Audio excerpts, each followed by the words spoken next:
મિલનભાઈ શું છે આખી વિગત આપો ને? મારું નામ નિકુંજ મનસુખભાઈ સોજિત્રા છે. મારા ફાધરે જે કેળા રસ્તાનો પ્રોબ્લેમ હતો એના લીધે બાલાભાઈના જે જમીનમાંથી અમે અત્યાર સુધી ચાલતા, તો એ લોકોએ અમને એના ત્રાસને લીધે મારા ફાધરે છે એ આપઘાત કરેલો છે. તો હાલ અમે અત્યારે 9 વાગ્યાના અહીંયા 3:30 થયા છે, પણ અમારી કોઈ એફઆઈઆર લેવા તૈયાર નથી. એ લોકો એવું કહે છે કે જેના તમે નામ એડ કરવા માગો છો એના પ્રૂફ અત્યારે આપો, પણ એવું તો અમે અમારા વકીલ પાસે જાણ્યું કે એવો કોઈ અત્યારે રૂલ હોતો નથી કે ભાઈ તમે નામ એડ કરો તો અત્યારે તમારે પ્રૂફ આપવા પડે. એ લોકો એવું કહે છે કે જે વિડીયોમાં જે 2 નામ છે એ 2 નામની તમે અરજી કરો, બીજા 2 નામની શા માટે કરો છો એમ.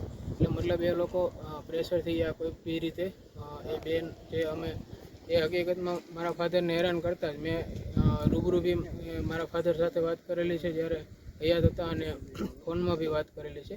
અને ત્યારબાદ જ મેં એ 2 પર્સનના નામ એડ કરેલા હતા. જોકે બીજા પર્સન બી ઘણા છે, તો કેમ મેં એ લોકોના વધારાના નામ એડ કરેલા નથી. અત્યારે તમે ક્યાં છો? અત્યારે હાલ અમે વડિયા પોલીસ સ્ટેશને ડેડ બોડી લઈને આવી ગયેલા છે, કેમ કે પોલીસ લોકો કંઈ જે અમારી જે છે નાના માણસોની અમારી જેમ 9 વાગ્યાને જે અમારો જે માટે અમે પ્રોસેસ કરવા આવ્યા છીએ એનો હજી હલ થયો નથી. કોઈ અધિકારી આવ્યા? હા, ડીવાયએસપી સુધીના સાહેબ આવી ગયેલા છે, પણ હજી એ લોકો બધા મતલબ જે સાહેબ આવે છે એ લોકો એક જ કહે છે કે તમે આ 2 નામ એડ શું કામ કરેલા છે, બસ મેન એને ત્યાં જ ઇસ્યુ છે. અને બસ અમારી આખી એફઆઈઆર નોટેડ છે, ડ્રાફ્ટ થઈ ગયેલી છે. બસ મારી સહીને લીધે જ અટકેલ છે. 9 વાગ્યાથી 9થી 9:30 10 સુધીમાં ડ્રાફ્ટ થઈ ગઈ હતી. ત્યારબાદ અત્યાર સુધીમાં બસ સહી કરવાના ટાઈમને લીધે ટાઈમ પાસ થાય છે. મતલબ ટાઈમ આપ્યા રાખે 15 મિનિટ 20 મિનિટ, પછી 15 મિનિટ, પછી બીજા સાહેબ આવે, પછી પાછો 15 minute 20 minute.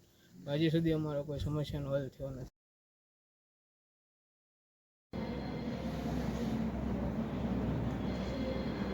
Okay sir. Amreli જિલ્લાના વડિયા પોલીસ સ્ટેશન ખાતે એક ગુનાહિત દુષ્પ્રેરણનો ગુનો દાખલ કરવામાં આવ્યો છે. આ ગુનો બીએનએસની કલમ 108, 351(3) તથા 54 મુજબ દાખલ કરવામાં આવ્યો છે. આ ગુનાની ટૂંક વિગત એ પ્રકારની છે કે આ ગુનામાં જે મરણ જનાર છે તેમનું નામ છે મનસુખભાઈ જીણાભાઈ સોજિત્રા. આ મનસુખભાઈ સોજિત્રા છે તેમની વડીલ ઉપરજીત એક જમીન આવેલી છે ગામમાં. એ જમીનની બાજુમાં જે આ કામના આરોપીઓ છે બાલાભાઈ મનજીભાઈ સોજિત્રા તથા ભાવેશભાઈ બાલાભાઈ સોજિત્રા, તેમના દ્વારા વાડીએ જવાનો જે રસ્તો છે એ વર્ષોથી અવારનવાર રોકવામાં આવતો હોય છે અને તેમને ઘણીવાર ગાળો દેવામાં પણ આવતી હોય છે. આ બાબતના ત્રાસથી આ કામના જે મરણ જનાર છે તેમના દ્વારા પોતાની વાડીમાં ઝેરી દવા પી અને આપઘાત કરવાનો પ્રયાસ કરવામાં આવ્યો હતો. ત્યારબાદ તેમને હોસ્પિટલ ખાતે ખસેડવામાં આવ્યા હતા, ત્યાં તેમનું મૃત્યુ નિપજેલું હતું. પોલીસ દ્વારા ધોરણસર આની ફરિયાદ લઈ અને આરોપી પકડવાની તજવીજ હાલ ચાલુ છે. આ કામની તપાસ છે એ પોલીસ સ્ટેશનના ઇન્ચાર્જ પીઆઈ કે એસ ડાંગરનાઓ ચલાવી રહ્યા છે.